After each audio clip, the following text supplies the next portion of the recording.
Now to another sport and the technology behind it. In the Olympics, sprinters often win by hundredths of a second, so they're always looking for some edge over the competition. Sometimes they can find that edge in their shoes.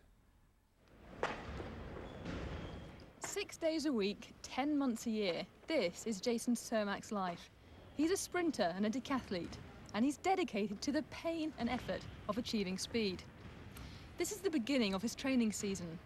He'll spend the better part of the next year trying to gain every second he can on the track.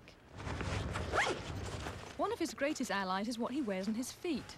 The perfect sprint shoe is nothing more than the bare essential. As I became more serious with running and sprinting, what I look for in a shoe is it being plain. I want it to be light, I want it to have support, and I just want it to have like a rubber sole. There's no bells and whistles on it. I just want it to be a shoe that helps me to run.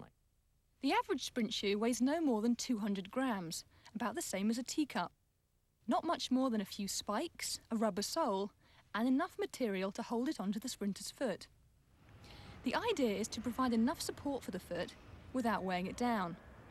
But surprisingly, the secret to a faster shoe may lie in adding something to it. And that's why a scientist may be Jason's best training partner. Dr. Darren Stephanician is trying to make a better shoe. He's studying Jason and other athletes at the University of Calgary's Human Performance Lab. Over the years, the shoes have evolved, getting increasingly smaller and lightweight, making for faster results. A sprint performance is all about energy and power. The more energy you have, the more power you have, the better your performance is going to be. Ready? A sprinter exerts a lot of energy on the track, but not all of it ends up where it should.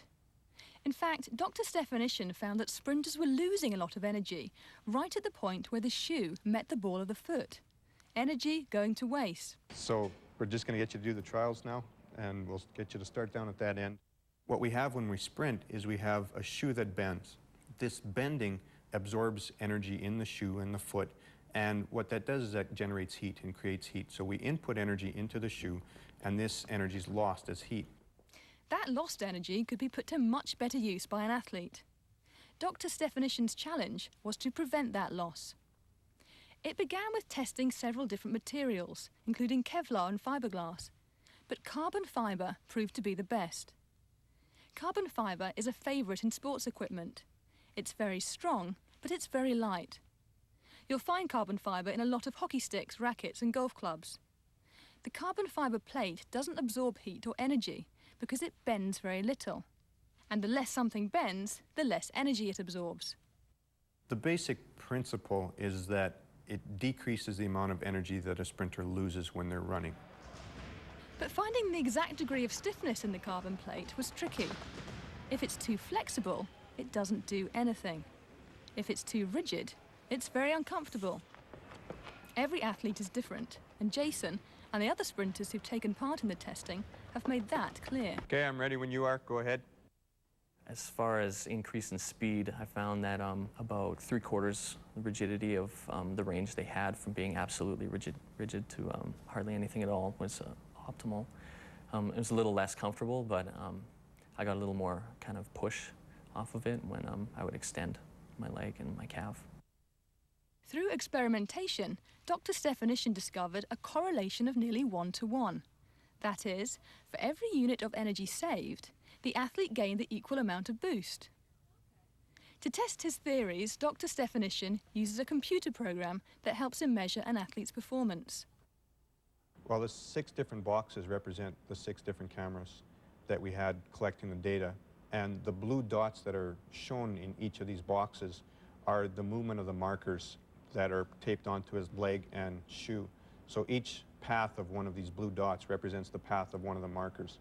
And so it's the 2-dimensional images from these 6 cameras that we can use to reconstruct the 3-dimensional movement of his leg while he's doing his sprinting movement. The results of the research are astounding. Adding a simple carbon fiber plate is boosting running times by up to 4%, averaging out at 1.2%.